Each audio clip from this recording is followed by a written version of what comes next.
हाय।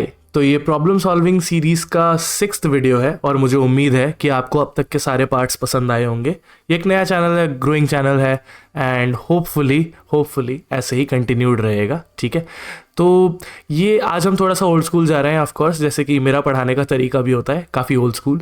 तो आज हम RMO 2002 का एक प्रॉब्लम लेके आए हैं, तो वीडियो को पॉज कीजिए और सवाल को ट्राई कीजिए। ओके, तो मुझे उम्मीद है कि आपने ये क्वेश्चन ट्राई किया होगा। अब ज़रा ध्यान से देखते हैं। तो आपके पास एक ऐसा इक्वेशन दिया गया है जहाँ पे मेजॉरिटी ऑफ द चीज़ें क्यूब में लिखी हैं, है ना। तो ये कहीं ना कहीं इस चीज़ की याद दिलाता है कि हमारे पास एक फॉर्मूला हुआ करता था, क्या, a³ + b³ + c³ - 3abc। ये हमने 9th क्लास में पढ़ा होता है, NCERT में भी गिवन है इवन, और बहुत ही अंडररेटेड फॉर्मूला है, काफ़ी ओलंपियाड्स में काफ़ी काम आ जाता है। तो ये होता था a + b + c × a² + b² + c² - ab - bc and -ca, right. तो हमें लग रहा है कि शायद हम ऐसा कुछ बना पाएंगे।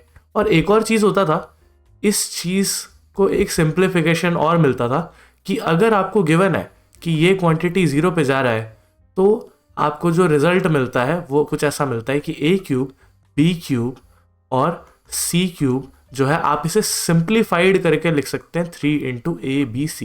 ये चीज़ें हमें 9th में पढ़ाई गई होती हैं और ये इस प्रॉब्लम में शायद यूज़ हो जाए। हमेशा इस तरीके से सोचना होता है कि आपके पास एटलीस्ट एक इनिशियल अप्रोच हो ओलंपियाड में, उसके बाद आप बाकी बातें कर सकते हैं। जब मैं ओलंपियाड बोल रहा हूँ तो मैं कंपटीशन मैथमेटिक्स की बात कर रहा हूँ, तो इसमें आपके competitive exams of course included होते हैं। खैर, तो अगर इसे 3 चीज़ों के क्यूब बनाना है, जो कि हम बना सकते हैं, 27 हमें पता है 3 का क्यूब होता है, तो हम एक काम करते हैं, पहले तो सभी को LHS में ले आते हैं, जो RHS में है उसे भी LHS में लेके आ जाते हैं। तो ये 2 क्यूब तो यहीं पे थे, इसे मैं -27 x² - 1 का होल क्यूब लिख देता हूँ। कुछ लोगों को यहाँ पे a² - b² जैसा भी कुछ दिख रहा होगा, हालांकि उससे ज़्यादा बेनिफिट नहीं दिख रहा है यहाँ पे, तो इसलिए उसका यूज़ अभी नहीं कर रहे हैं। आगे शायद अगर काम आ जाए तो कोई दिक्कत नहीं है। अच्छा, अब इसे तो ऐसे ही रहने दिया जाए। अगेन इसे ओपन मत कीजिएगा, x का पावर 6 बन जाएगा, ये बहुत ज़्यादा कॉम्प्लिकेट कर सकता है चीज़ों को। आपकी मर्जी है बाकी, अगर आप करना चाहें तो, बट मुझे नहीं लगता कि करना चाहिए। ठीक, अच्छा, उसके बाद ये भी एज इट इज़ रख देते हैं। अगेन ये भी पावर 6 में चला जाएगा। -27, ध्यान दीजिएगा, हमने जब फॉर्मूला की बात की थी तो सब कुछ उसमें पॉजिटिव में था, है ना। तो हम कोशिश करेंगे कि यहाँ जो ये माइनस है इसे भी हम पॉजिटिव बनाएं, राइट। तो इसे पॉजिटिव बनाने के लिए मुझे +27 लेना पड़ेगा, और -27 -3 का क्यूब होता है ना।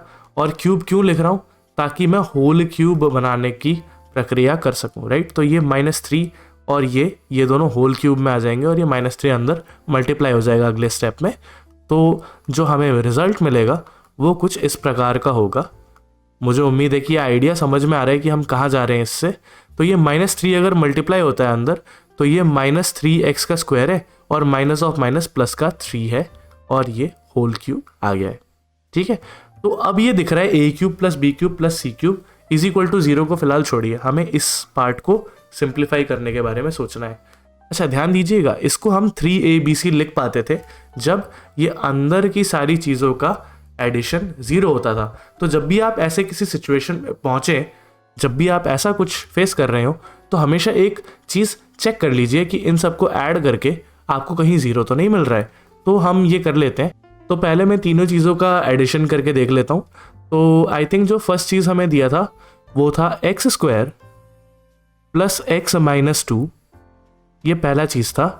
नेक्स्ट था x² + x - 2, ठीक है। इसके बाद अंदर लिखा है 2x² - x - 1, मैं यहाँ लिख देता हूँ, प्लस 2x² - x - 1, ये हम चेक करने के लिए कर रहे हैं, ठीक है। तो मैं ऐसे लिख देता हूँ। नाउ ये चीज़ को अगर ध्यान दिया जाए, और उसके बाद हमारे पास था 3 - 3x², मैं प्लस वाले को पहले लिख दिया, ऐसे कोई प्रॉब्लम नहीं होना चाहिए मेरे ख्याल से उससे, प्लस और माइनस, ठीक है। अच्छा, अब यहाँ पे अगर देखा जाए तो ये x² है, ये 2x² है, ये मिलके होंगे 3x², और -3x² है, तो मुझे लगता है कि ये तीनों साथ में 0 हो जाएं तो शायद आपको कोई तकलीफ नहीं होगी। x और -x भी साफ हो जाएंगे, -3 होगा ये दोनों को ऐड करके और ये 3 है तो ये भी साफ हो जाएंगे, तो हमें जो आंसर मिलेगा वो है 0। तो क्लियरली इन सब को ऐड करने से 0 मिलता है। देयरफॉर जो इक्वेशन बनेगा वो क्या बनेगा, वो बनेगा 3a जो कि ये था, b जो कि ये था, एंड c जो कि कुछ ऐसा था। ठीक है, तो ज़्यादातर केसेस में ओलंपियाड प्रॉब्लम्स में ऐसा हो जाता है, कभी कभी नहीं होगा तो फिर तो ऑफकोर्स आपको कुछ और पैटर्न ढूंढ के करना पड़ेगा। अच्छा, अब अगर यहाँ देखा जाए, ये 3 चीज़ें हैं, 3 एक्सप्रेशन है और एक नंबर है जिनका मल्टीप्लिकेशन 0 है। ऑफकोर्स 3 तो नॉन ज़ीरो नंबर है तो 3 0 हो नहीं सकता, तो 0 जो है वो इन तीनों को होना पड़ेगा। तो this is possible only if पहला या तो ये 0 हो जाए और ये 0 हो जाए, ध्यान दीजिएगा मैंने बीच में और लिखा है, और ये 0 हो जाए। ठीक है, ये हिंदी वाला और नहीं है, इंग्लिश वाला और है, यानी कि इनमें से कोई एक भी बात हो जाए तो आपको ये ऊपर वाला कंडीशन सेटिस्फाई होता हुआ दिख जाएगा। अच्छा, अगर इसकी बात करें तो यहाँ से हमें क्या सोल्यूशन मिलता है। अगर आपको स्प्लिटिंग द मिडिल टर्म से होता है तो बहुत अच्छी बात है, अगर नहीं भी होता है तो आपको क्वाड्रेटिक फार्मूला लगा लेना चाहिए। ज़्यादा टाइम वेस्ट हम कर नहीं सकते ना ओलंपियाड प्रॉब्लम्स में, मतलब कंपटीशन के प्रॉब्लम्स में आप ज़्यादा टाइम वेस्ट नहीं कर सकते। अच्छा, अगर इसे आगे और सॉल्व किया जाए तो यहाँ से x कॉमन ले लिया जाएगा तो आपके पास आएगा x+2, यहाँ से -1 कॉमन ले लिया जाएगा तो आपके पास दूसरा टर्म आएगा x-1। मुझे उम्मीद है आपको स्प्लिटिंग द मिडिल टर्म आता है, ये 9th क्लास में पढ़ाया जाता है। ठीक, तो यहाँ से अगर हम देखें तो हमें मिलेगा x = -1 नहीं लिखना चाहिए, -2 लिखना चाहिए, जो कि यहाँ से आएगा और यहाँ से आएगा 1। ठीक है, तो ये हमारी 2 वैल्यूज़ यहाँ से आई। ध्यान दीजिएगा मल्टीपल वैल्यूज़ हो सकती हैं क्वेश्चन के अनुसार। अच्छा, यहाँ पे अगर हम स्प्लिटिंग करने जाएं, क्या हम कर सकते हैं यहाँ पे स्प्लिटिंग? आई थिंक हम कर पाएंगे यहाँ पे भी स्प्लिटिंग। तो -2 चाहिए, -2 अगर चाहिए तो हम -2x + x लिख लेते हैं। अच्छा, अब यहाँ से हम 2x को कॉमन ले सकते हैं। मैं एक साथ ही कर देता हूँ। 2x को अगर यहाँ से कॉमन लिया गया तो आपके पास आया x-1, और यहाँ से +1 को कॉमन लिया गया तो आपके पास आया ये चीज़। ठीक है, क्योंकि इसमें से 2x लिया गया था, ये दोनों साथ में।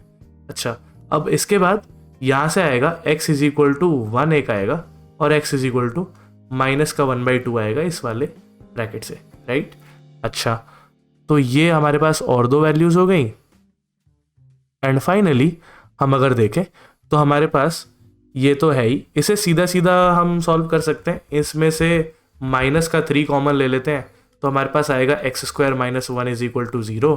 -3 0 हो नहीं सकता तो x² - 1 को 0 होना पड़ेगा।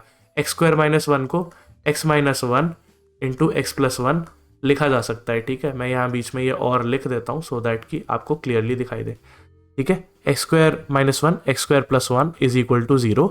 अच्छा, अब ये करने से क्या बेनिफिट होगा?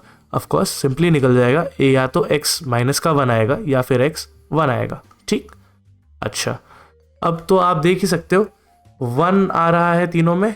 ठीक है, -1 आ रहा है और x 2 आ रहा है, तो मैं अगले पेज पे क्लियरली लिख देता हूँ। देयरफॉर x क्या क्या हो सकता है? x हो सकता है 1, -1, -1/2 एंड -2। आई थिंक ये 4 वैल्यूज़ हैं हमारे पास। वैसे तो अगर देखें आप, इसके 6 रूट्स आ रहे हैं, है ना। और सिंस हमें पता ही है फंडामेंटल थ्योरम ऑफ अलजेब्रा से कि अगर 6th पावर की इक्वेशन है जो कि यहाँ पे बनेगी जब आप ये क्यूब को ओपन कर देंगे, तो उसके 6 रूट आने चाहिए। यहाँ पे रिपीटेड रूट्स है, 1 जो है वो 3 बार रिपीट हो रहा है, इसीलिए टोटल जो डिफरेंट रूट्स हैं वो 4 है। ठीक है, तो ये आपके क्वेश्चन का आंसर है। मुझे उम्मीद है आपको ये सवाल इंटरेस्टिंग लगा होगा। ठीक है, थोड़ा सा देखने में पहली बार में हो सकता है ज़्यादा लगे, बट हाँ, आपको सारी चीज़ें जो आपको पता है आप उससे रिलेट कर सकते हो। अगर आपको आता होगा रेलेवेंट थ्योरी तो हो जाएगा, अगर नहीं आता होगा तो कोई पॉइंट नहीं है कंपटीशन एग्जाम में उस पर टाइम पढ़ने का। या तो आपको आता है या तो आपको नहीं आता है, सिंपल सी बात है। ठीक है, मैथमेटिक्स का बहुत सिंपल हिसाब है, beautiful subject, that's why. Anyways, मैं आपसे मिलता हूँ अगले वीडियो में, एंड पीस।